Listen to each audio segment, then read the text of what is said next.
이사야서 58장 1절로 12절입니다. 함께 천천히 읽겠습니다. 크게 외치라, 아끼지 말라. 내 목소리를 나팔같이 날려 내 백성에게 그 허물을, 야곱 집에 그 죄를 고하라. 그들이 날마다 나를 찾아 나의 길 알기를 즐거워함이 마치 의를 행하여 그 하나님의 규례를 폐하지 아니하는 나라 같아서 의로운 판단을 내게 구하며 하나님과 가까이 하기를 즐겨하며 이르기를 우리가 금식하되 주께서 보지 아니하심은 어찌 미오며 우리가 마음을 괴롭게 하되 주께서 알아주지 아니하심은 어찌 미니까 하느니라. 보라, 너희가 금식하는 날에 오락을 찾아 얻으며 온갖 일을 시키는도다. 보라, 너희가 금식하면서 다투며 싸우며 악한 주먹으로 치는도다. 너희의 오늘 금식하는 것은 너희 목소리로 상달케 하려 하는 것이 아니라 이것이 어찌 나의 기뻐하는 금식이 되겠으며 이것이 어찌 사람이 그 마음을 괴롭게 하는 날이 되겠느냐. 그 머리를 갈대같이 숙이고 굵은 배와 재를 펴는 것을 어찌 금식이라 하겠으며 여호와께 연락될 날이라 하겠느냐. 나의 기뻐하는 금식은 흉악의 결박을 풀어주며 멍에의 줄을 끌어주며 압제당하는 자를 자유케 하며 모든 멍에를 꺾는 것이 아니겠느냐. 또 줄인 자에게 내 식물을 나눠주며 유리하는 빈민을 내 집에 들이며 벗은 자를 보면 입히며 또 내 골욕을 피하여 스스로 숨지 아니하는 것이 아니겠느냐. 그리하면 내 빛이 아침같이 비칠 것이며 내 치료가 급속할 것이며 내 의가 내 앞에 행하고 여호와의 영광이 내 뒤에 호위하리니 내가 부를 때에는 나 여호와가 응답하겠고 내가 부르짖을 때에는 말하기를 내가 여기 있다 하리라. 만일 내가 너희 중에서 멍에와 손가락질과 허망한 말을 제하여 버리고 줄인 자에게 내 심정을 동하며 괴로워하는 자의 마음을 만족해 하면 내 빛이 흑암 중에서 발하여 내 어둠이 낮과 같이 될 것이며 나 여호와가 너를 항상 인도하여 마른 곳에서도 내 영혼을 만족해 하며 내 뼈를 견고케 하리니 너는 물된 동산 같겠고 물이 끊어지지 않은 샘 같을 것이라. 내게서 날 자들이 오래 황폐된 곳들을 다시 세울 것이며 너는 역대에 파괴된 기초를 쌓으리니 너를 일컬어 무너진 데를 수보하는 자라 할 것이며 길을 수축하여 거할 곳이 되게 하는 자라 하리라. 아멘.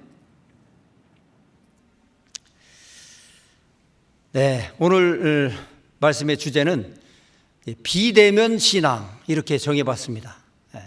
코로나 사태로 이렇게 비대면으로 또 온라인으로 이렇게 예배를 드리는데 여러분 어떻습니까? 많이 어색합니까? 익숙합니까? 아니면 더 편하고 좋습니까? 쭉 이렇게 갔으면 좋겠습니까?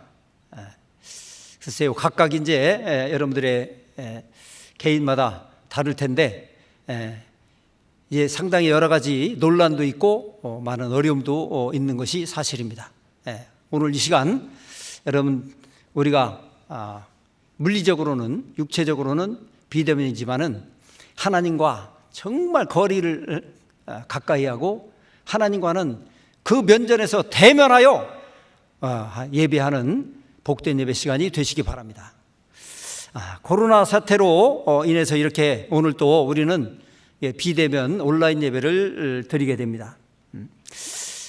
요즘 한편에서는 이렇게 예배하는 것이 과연 신앙적으로 맞는 것인가, 옳은 것인가, 이런 그 신학적인 또 신앙적인 그 고민과 그 논란이 일어나고 있습니다.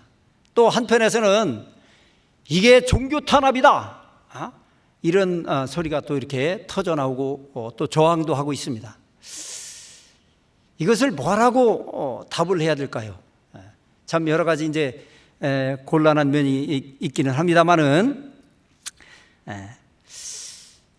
이게 이제 우리에게 분명한 좀 위기가 되고 있습니다. 그러나 또 이 위기라는 것은 또 다른 또 기회이기도 하다는 것을 우리는 또 생각할 수 있습니다.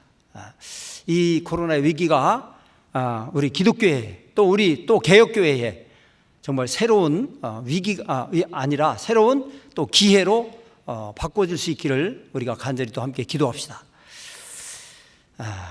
우리는 이때에 자신의 신앙을 좀 돌아보고 하나님과 대면해서 자기를 돌아보고 또 자기를 좀 새롭게 하고 그리고 더 온전한 그리스도인으로서 나를 세워가고 다져가는 그런 기회로 삼았으면 좋겠습니다.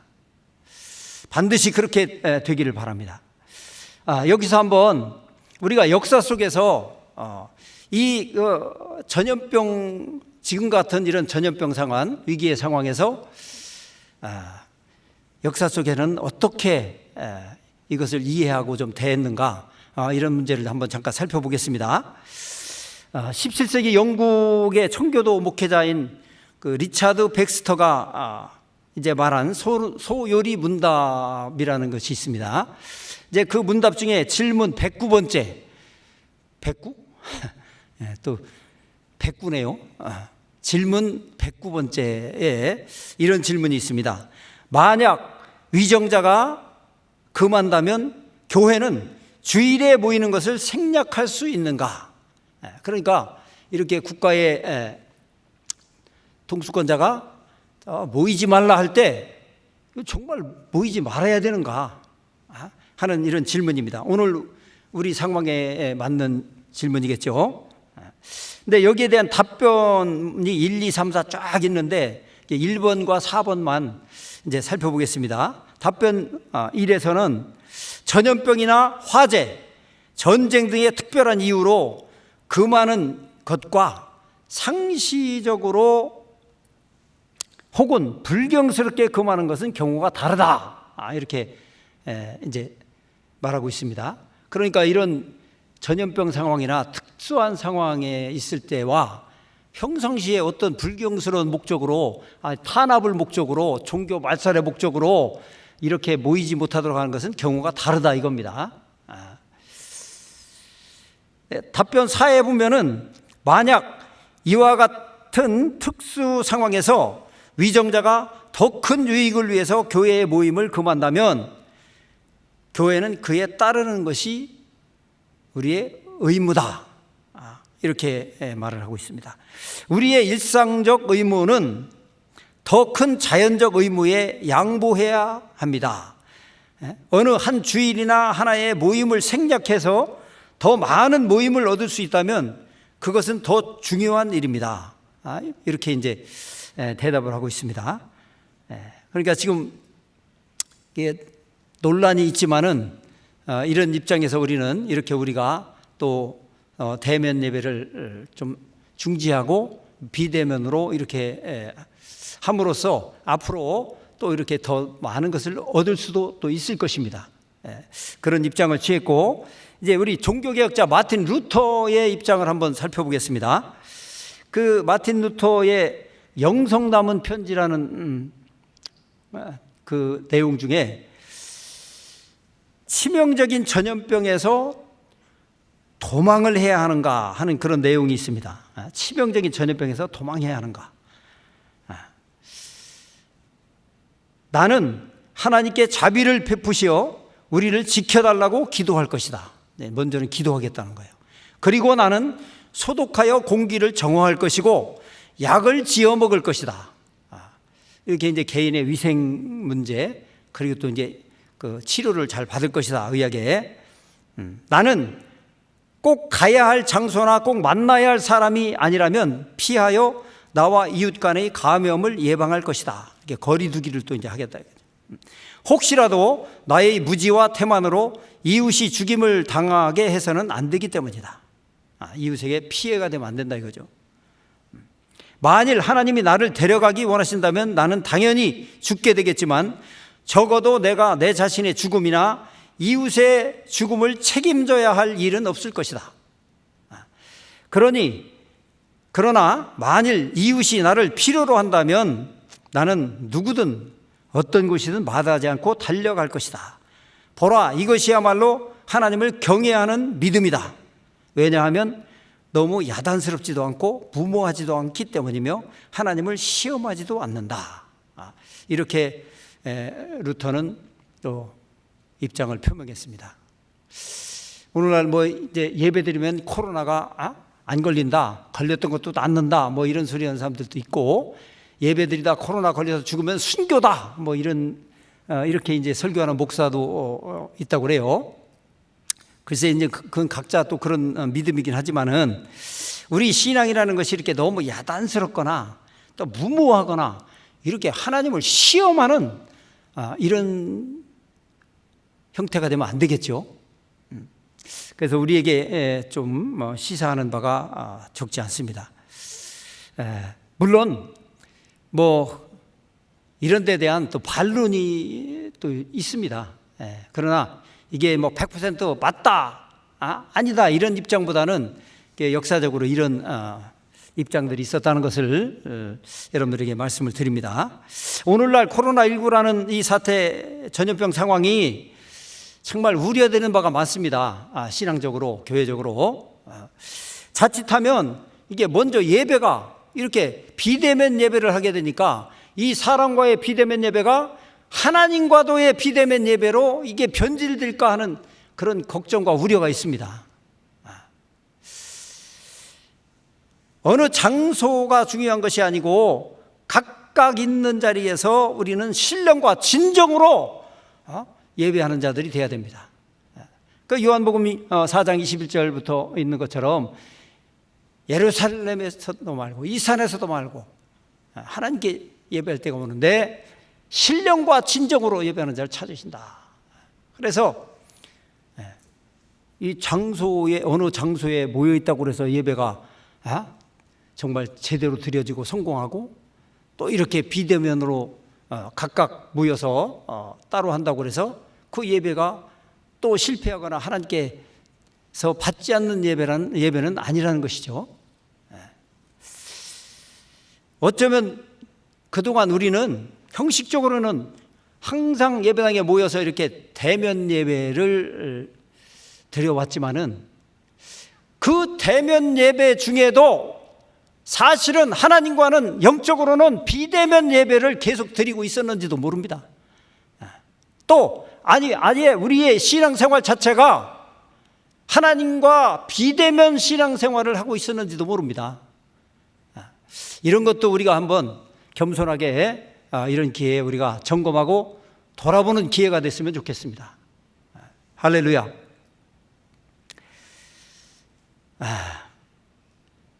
이 기독교가 이런 어려움이 있을 때 그 신앙의 행동이 전혀 하나님의 말씀과 다른 행동이 나오고 다른 모습이 이제 보이기 때문에 상당히 지탄을 받고 또 이렇게 손가락질을 받는 일이 많이 있습니다. 제가 이제 그 성경에 어린아이들에게 이제 배우라고 했는데, 제 손자 얘기를 잠깐 하겠습니다. 10,000원 내놓고 해야 되는데, 손자 얘기하려면. 제 손자가 이제 독일에 있는데, 돌이 좀 지나가지고 이제 잠깐 들어와 있었어요. 코로나 때문에 비신해서. 근데 이제 지금 독일에 돌아가서 있는데, 항상 이제 영상으로 이렇게 좀 보죠. 근데 이 녀석이 참, 이제 좀 말을 자꾸 배우고 잘 따라하고, 아빠, 엄마, 바나나, 악어, 사과, 할렐루야, 여러분 믿습니다 하라고, 여러분 믿습니다 부흥사처럼 막 따라하고 하는데, 이게 안 되는 게 있어요. 이게 엉뚱한 짓을 하는 게. 이게 뭐냐면, 그거 좀 할아버지라는 말을 좀 가르쳐 주고 싶어가지고 거의 하루도 안 빼놓고 이렇게 통화를 할 때는, 리아나, 할아버지 해봐. 그거 어렵죠. 그래서 한 단어씩, 그러면 하면 하면 지 하면 지. 잘 듣고 잘 따라해요. 요새는 이제 건방져가지고 내가 하면 지가 이제 해요. 한 발 앞서 나가, 이게 건방져가지고. 그런데 그렇게 한 자씩 해놓고 할아버지 해봐 그러면은 전혀 이건 뭐 엉뚱한 소리가 나와요. 그냥 할아버지 해봐 그러면 아똥? 아똥? 할아버지 하면은 한 자씩은 잘 따라오는데 붙여서 하라 그러면 아똥? 할머니 이것도 안 돼. 할머니 한 자씩 오면 되는데 할머니 해봐 그러면 안동기? 끝없이 그걸 시켜도 한 자씩 따라하면 하는데 같이 진짜 붙여서 해보라고 그러면 아똥? 안동기? 전혀 상상도 못한 그런 발음이 나와요. 그래서 참 이게 재밌기도 하고 또 약도 오르고 이게 의미죠. 합의하든지 하지하든지 뭐 이렇게라도 해봐야 되는데 안동기? 아똥? 이러니까 우습기도 하고 그러면서 한편으로 제 생각이 참 우리 신앙생활이 바로 이런 것 같다. 하나님 말씀을 잘 듣고 따라하라고 하면 따라도 잘하고 주먹 쥐고 그렇게 소리치고 다 했는데 진짜 해보라고 그러면 엉뚱한 소리를 하고 진짜 그렇게 살아보라고 그러면 엉뚱한 모양이 나온다 이게. 그래서 이 기독교가 사실은 신뢰를 잃어버리는 요인이 되는 거죠. 엉뚱한 모양이 나온다 이게. 생각지도 않은 엉뚱한 행동을 하고 엉뚱한 모양이 나온다. 이게 우리에게 굉장히 이제 숙제죠. 우리 현재 한국 개신교회는 신뢰도가 역사상 가장 최악의 수준으로 지금 추락했습니다. 여러분도 그걸 다 이제 느끼시죠? 교회가 세상의 걱정거리가 되었고 기피와 혐오의 대상이 됐어요. 아예 어떤 가게는 예수쟁이 들어오지 말으라고 아주 써붙인 가게도 있다는 거예요. 이게 정말 이런 일이 언제 있었습니까? 기피와 혐오의 대상이 되었어요. 코로나 전파의 주범으로 낙인이 찍혀서 손가락질을 받고 있습니다. 지금 이런 수준이죠. 이 세상이 혼란하고 이렇게 흉흉할 때 교회가 빛을 발하고 빛을 비추고 소망을 주고 이렇게 해야 되는데 현실은 그렇지 않습니다. 이게 왜 그러냐? 아마도 그동안 평소에 이렇게 종교적인 외식주의에 빠져 있고 하나님과 멀어진 영적 비대면 신앙생활의 결과인지도 모릅니다. 정말 이것은 우리가 크게 한번 정말 회개해야 되고 각성해야 될 그런 문제라고 생각합니다. 초기 기독교회는 이 전염병의 위기를 오히려 부흥의 기회로 바꿔놨다는 겁니다. 참 대단하죠? 지금 같은 이 역병이 창궐하는 이런 기회를 기독교회의 부흥의 기회로 그걸 바꿔놨다 이거예요. 위기를 기회로 바꿔놨다 이거예요. 그 이유가 뭐냐? 이 기독교가 이 재앙에 대한 신앙적이고 역사적인 해답을 주었다는 거예요. 그리고 이 갑작스럽게 막 사람들이 죽어나가는 이 죽음 앞에서 인생의 의미를 그들에게 알게 해줬고 천국의 존재를 알게 해줬고 그리고 죽음을 두려워하지 않는 그 영성을 보여줌으로써 그 절망에 사로잡혀 있는 그 제국 시민들에게 그 용기와 희망을 줬다는 거죠.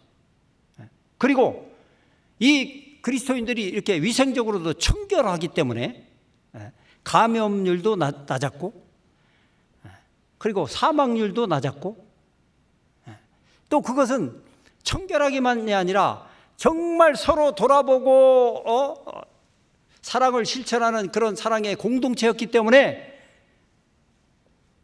이 기독교인들이 다른 사람들에 비해서 그렇게 다른 모습이었다 이거죠. 그리고 정말 새로운 대한 공동체로서의 그 모습을 이제 보여줬다는 겁니다. 이 교회는 신천지처럼 세상과 분리된 그런 비상식적인 공동체가 되면 안 됩니다. 이 당시 그리스도인들은 대역병 상황에서 자신도 감염되고 감염된 자신도 죽을 수 있는 그런 위험한 상황인데도 불구하고 자기들끼리만 돌보고 이렇게 사랑한 것이 아니고 우리가 하나님의 자녀인데 우리 하나님 아버지가 의인에게도 악인에게도 비를 주고 해를 주시고 저들을 돌보시지 않느냐. 그러니까 우리끼리만 이렇게 해서 안 되고 이 세상 사람들에게 다른 모습을 보여줘야 된다. 하나님이 우리 아버지고 우리가 하나님의 자녀니까 우리는 하나님의 자녀로서 하나님 아버지를 우리가 닮아야 되지 않느냐. 이래서 그들은 자기들의 공동체를 넘어서 정말 그 이웃과 형제의 사랑을 실천한 거죠. 널브러져 다 도망가고 피해 다니고 시체가 널브러져 있어도 아무도 손대기 싫어할 때 겁날 때에 그리스도인들이 그걸 다 치닥거리를 하고 병들어 힘들어하는 자들을 찾아가고 돌아보고 이렇게 한 겁니다. 감동적이죠.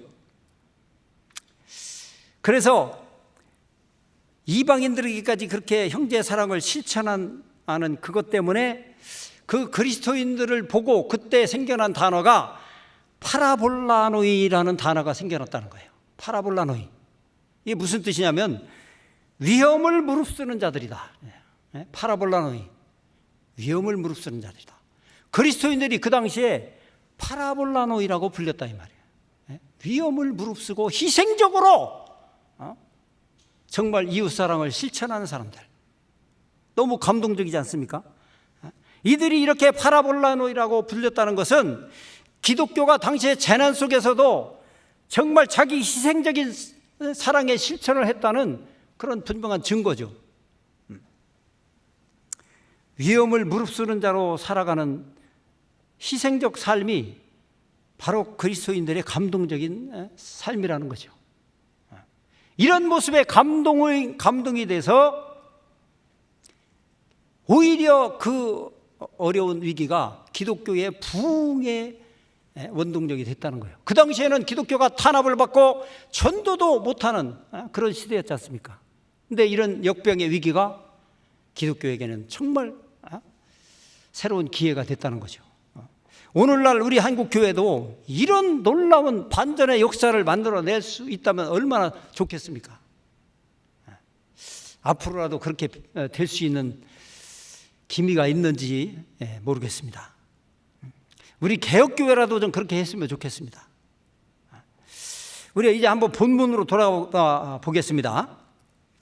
오늘 읽은 이 본문의 내용도 보면 한마디로 이스라엘의 신앙이 하나님과 거리가 먼 비대면 신앙이라는 겁니다.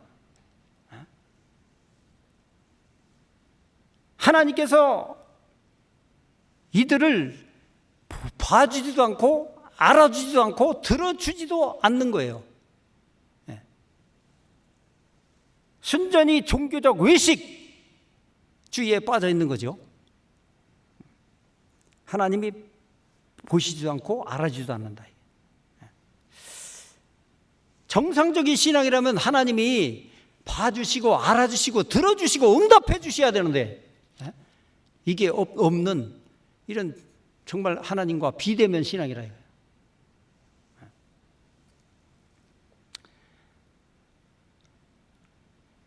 1절부터 한번 봅시다. 이거는 사실은 다른 번역으로 읽어야 이게 좀 감이 잡히는데 여러분들이 오늘 끝나고 공동 번역이나 무슨 또 다른 번역본으로 이 이사야서 58장 1절부터 12절을 한번 꼭 읽어보시기 바랍니다. 이 지금 이렇게 번역해 놓으니까 상당히 이제 읽으면은 이제 헷갈리고 감이 잘 안 와요. 이게 금방금방 이게 잘한다는 건지 못한다는 건지 이게 감이 잘 안 오는데 하나님이 지금 이들을 비웃고 있는 겁니다. 쉽게 말하면 지금 비웃고 있는 거예요. 너희가 지금 그렇다고? 나한테 그렇게 한다고? 웃기지 마라. 한마디로 그런 얘기입니다.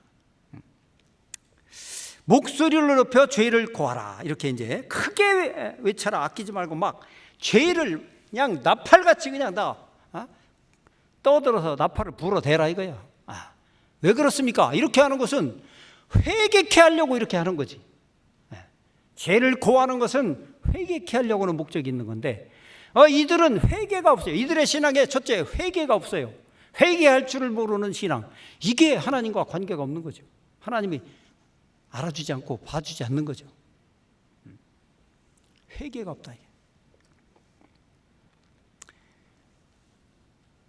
2절에 보면 그들이 날마다 나를 찾아 나의 길 알기를 즐거워함이 마치 의를 행하여 하나님의 규례를 폐하지 아니하는 나라 같아서 의로운 판단을 내게 구하며 하나님과 가까이 하기를 즐겨하며 이렇게 했는데 훌륭하죠?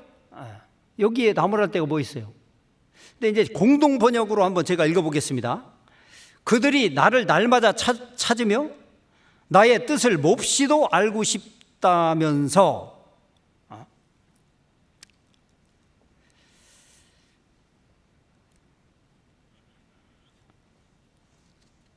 마치 옳은 일이나 해온 백성이기나 하듯이 옳은 일은 척한다 이거야.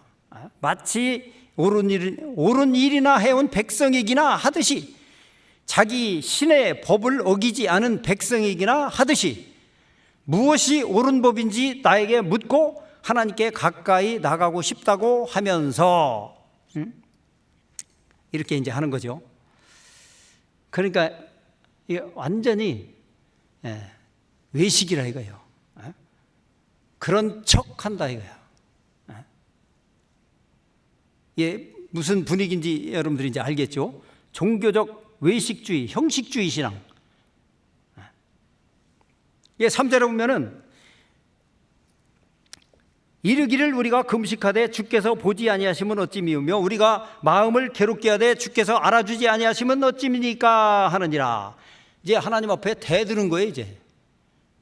아니 우리가 이렇게 금식까지 하는데 주께서 보지 아니하시고 우리가 이렇게 마음을 괴롭게 하는데 알아주지 않으시는 것이 어찌입니까? 왜 이렇게 우리가 이렇게까지 하는데 알아주지 않습니까? 왜 봐주지 않습니까? 답답합니다. 하나님 앞에 지금 대드는 거예요 이게 지금. 이렇게 하느니라.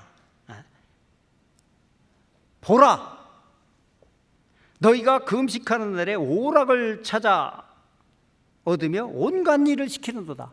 여러분 금식이 뭡니까? 나를 죽이는 게 금식인데 금식하면서 하나님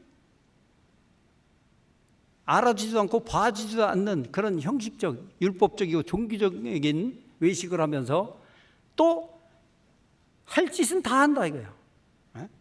오락을 찾아 얻으며 온갖 짓을 다 한다 이거예요. 이게 금식하면서 지금 죄라는 죄는 다 짓고 있는 겁니다. 여러분 금식이 밥 볶는 금식을 하나님이 기뻐하시는 것이 아니라 죄를 금식하는 자기의 죄성을 죽이고 정욕을 죽이고 죄를 금식해야 되는데 밥을 금식하고 죄를 밥 먹듯이 한다 이게 짓는다 이게. 여기서 이 온갖 일을 시킨다는데 일이라는 히브리어 단어가 에체부입니다. 이게 무슨 뜻이냐면 매우 힘들고 고통이 따르는 그런 노동, 산고의 고통 이런 뜻입니다. 그러니까 그냥 일을 시키는 것이 아니라 이렇게 죽을 고생을 시키고 억압을 한다 이거예요. 노동을 착취하고 자기의 종들이나 일꾼들에게, 역군들에게 자기는 그렇게 금식하면서 온갖 오락을 다 주고 별짓 다 하고 시킨다 하는 이 단어가 이제 나가스인데 폭정을 가한다는 뜻이에요. 강제로 막 징수하고 폭정을 가하는 거. 그러니까 자기 부리는 종이나 일꾼에게 아주 가혹하게 고역을 시키고 그렇게 정말 못된 짓을 강요하는 그런 악덕주의를 고발한다 이거죠. 이게 사회 정의가 다 무너진 거예요. 그 사회가. 또 4절에 보면은 얼씨구 다투고 또 싸운대. 보라 너희가 금식하면서 다투며 싸우며 악한 주먹으로 치른다. 다투고 싸우고 주먹질하고 금식하면서.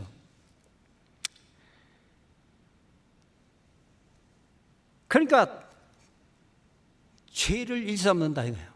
밥은 굶고 있는데 죄를 일삼고 있어요. 다투고 싸우고 주먹질하고 손가락질하고 삿대질하고. 죄를 끊어야죠. 죄를 금식해야지. 그러니까 이들의 신앙이 비대면 신앙이에요. 하나님이 봐주지 않는 거예요. 알아주지 않는 거예요. 들어줄 수가 없어요. 이들이 금식하며 기도해도 오직 자기 욕심만 있고 자기만 있는 거지 하나님의 자리가 없어요. 이웃의 자리가 없어요. 그들의 신앙에.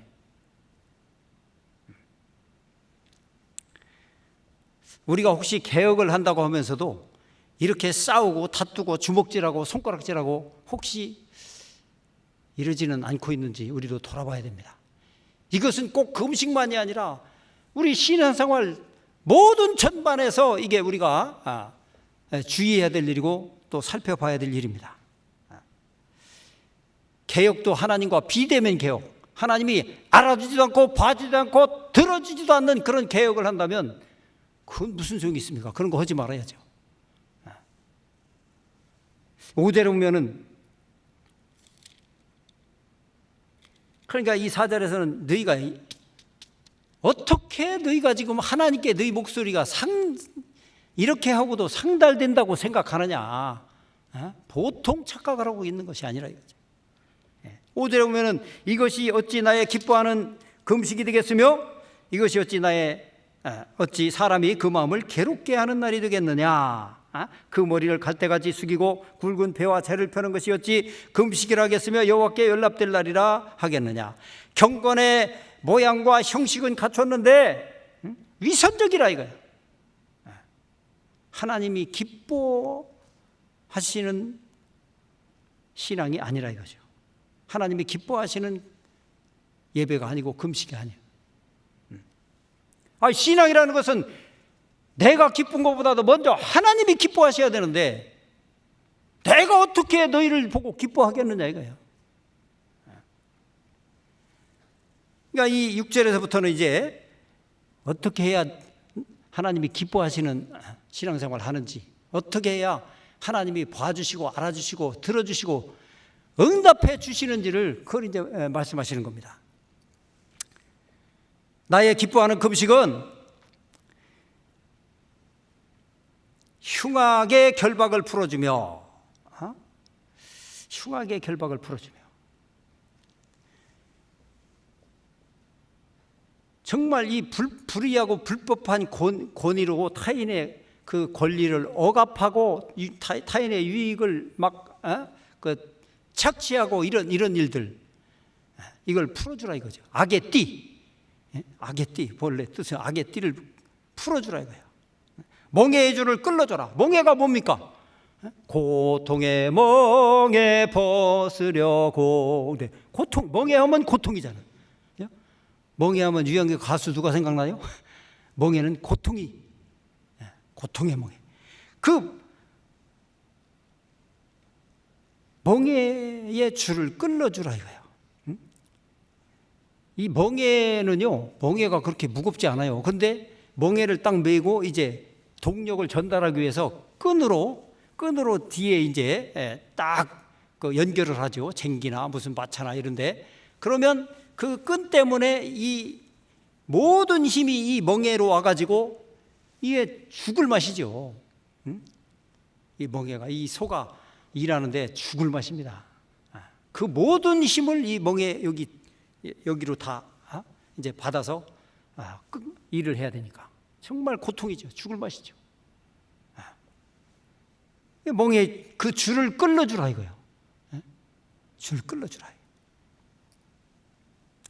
압제당하는 자를 자유케 하고 이게 폭력을 행사하고 막 억압하고 착취하고 부당한 대우를 하고 막 이런 일들을 하지 말라 이거예요. 그런데 이들은 자기들은 그렇게 금식하고 신앙 있는 척하면서 정말 하나님의 이 정의를 무너뜨렸다 이거예요. 하나님의 정의가 무너진 시대라 이거예요. 인권을 짓밟는 이런 사람들.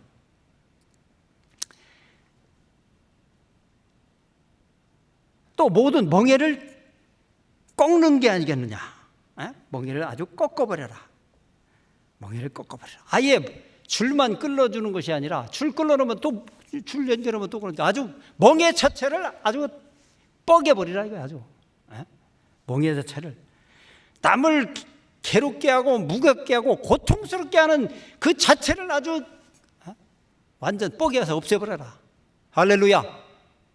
우리 속에서 이런 것이 다 뻐개지고 없어져야 된다는 겁니다.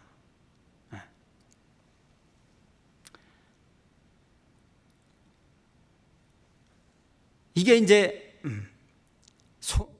다른 말로 하면 이제 소극적 정의에 이제 해당되겠죠. 근데 이제 7절부터는 아주 적극적 정의에 대해서 말하고 있습니다. 뭐냐? 줄인 자에게 내 식물을 나눠주며 유리한 빈민을 내 집에 들이며 벗은 자를 보면 입히며 또 내 골육을 피하여 스스로 숨지 아니하는 것이 아니겠느냐.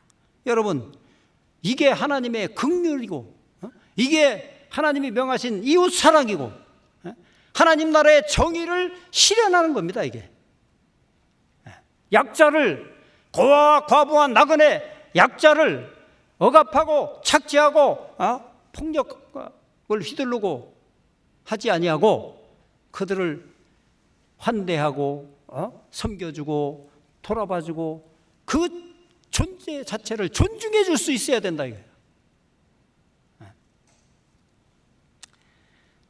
적극적인 이 정의를 실천하라 이거야. 여러분, 우리가 개혁하자는 것도 정말 이 하나님의 나라의 정의를 실천하자는 겁니다. 이것이 될 때에 그 역병 중에 오히려 그 위기에 기독교가 정말 감동을 주고 새로운 그런 기회로 전하는 것처럼 오늘 기독교도 여기에 앞으로 소망이 있다고 생각합니다. 다른 데 소망이 없어요. 이런 문제가 정말 오늘 기독교 안에 우리 또 개혁교회 안에 대단히 중요한 문제라고 우리는 받아들일 수 있어야 됩니다. 권력을 피하지 말고 그 줄인 자 내몰라라 하지 말고 유리하는 자 내몰지 말고 벗은 자를 보면은 입혀주고 권력이 어려움이 있을 때 돌아봐주고 이런 것이 이제 필요하다 이거죠.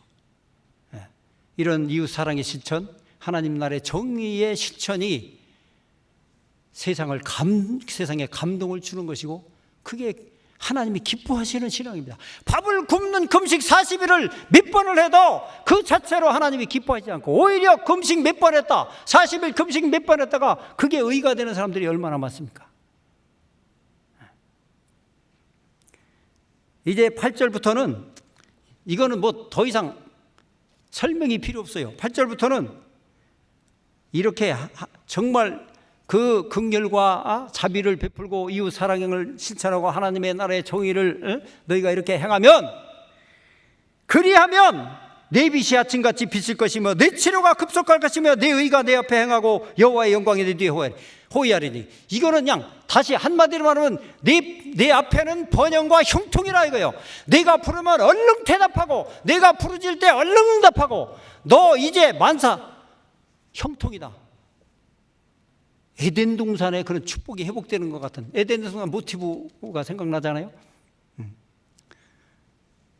더 이상 이렇게 하나님이 기뻐하시는 신앙생활하면 더 이상 뭐가 필요 있습니까? 여기서 제가 손자 얘기를 한 번 더 하겠습니다. 죄송합니다. 네, 우리 손자한테 지금 배우는 거예요, 제가 여러 가지를. 뭐냐면 애가 이제 돌이 지나서 이렇게 왔는데 애가 무슨 말을 합니까? 그때는 모든 의사소통이 응 이러면은 저게 무슨 얘기인지를 금방 알아들어. 예, 얼마나 사랑스럽습니까, 손자가. 너무 사랑스럽고 정말 보기만 해도 아주 기쁘죠. 그러니까 이게 소통이 얼마나 잘 되는지 그 조그만 게 응 하면은 기저귀 척척하다는 건지 똥을 쌌다는 건지 장난감 달라는 건지 간식 달라는 건지 바나나 달라는 건지 뭐 음악 틀어달라는 건지 응 하면은 100% 즉시 응 하면 그래 알았어 달려가서 그 요구를 딱 해결해 준다 이거예요. 이게 전능한 수준이에요 이게. 근데 마치 지금 이렇다는 거예요. 하나님이 이렇게 내가 기뻐하는 신앙을 가진 자들은 앵만 해도 들어주겠다는 거예요. 무슨 얘기인지 다 안다 이거야. 여러분, 우리가 하나님 앞에 뭘 많이 금식을 얼마나 하고 무슨 말을 많이 해야 하나님이 들으십니까? 그냥 응 한마디면 하나님이 다 알아들으신다 이거예요. 얼른 달려오겠다는 거예요. 다 해결하겠다는 거예요. 할렐루야. 이런 믿음의 역사가 여러분들의 있기를 주의 이름으로 축원합니다. 회개가 없고 정의와 사랑의 실천이 없는 신앙은 헛된 종교에 불과합니다. 종교적 형식주의, 외식주의는 하나님과 비대면 신앙이에요. 하나님이 듣지 않는 거예요. 보지 않는 거예요. 알아주지 않는 거예요. 우리의 신앙에 하나님의 자리가 지금 밀려나 있고 이웃의 자리가 지금 비어 있습니다. 이걸 우리는 회복해야 됩니다. 지금 교회는 다른 것보다 모이는 게 맞냐, 종교 탄압이냐, 안 모이는 게 맞냐 이 싸움을 할 것이 아니라 정말 하나님의 나라의 정의와 공의를 실천하는 모습을 통해서 이 세상에 이렇게 두렵고 정말 다 이 전염병과 모든 경제 위기와 모든 것들에 대해서 어렵고 힘들고 두려운 이때에 저들에게 답을 주고 소망을 주고 희망을 주는 그런 교회가 될 수 있어야 됩니다. 오늘 우리 개혁교회는 그런 교회가 될 수 있기를 간절히 바랍니다. 고통하는 이웃에 다가가 하나님의 사랑을 실천하는 그런 신앙의 모습을 보여줍시다. 이게 바로 파라볼라누이의 삶이에요. 오늘 그리스도인들이 오늘날도 파라볼라누이라고 불릴 수 있으면 얼마나 좋겠습니까? 위험을 무릅쓰고 이웃의 사랑을 희생적으로 실천하는 사람들, 저 사람들은 파라볼라누이다. 이런 소리를 들을 수 있으면 얼마나 좋겠습니까? 여러분, 우리 모두는 이제부터 정말 파라볼라누이의 삶을 파라볼라누이의 신앙생활을 할 수 있기를 간절히 바랍니다. 이것이 정말 진정한 신앙이고 그리스도인의 삶입니다. 이 세상에 감동을 주는 삶입니다.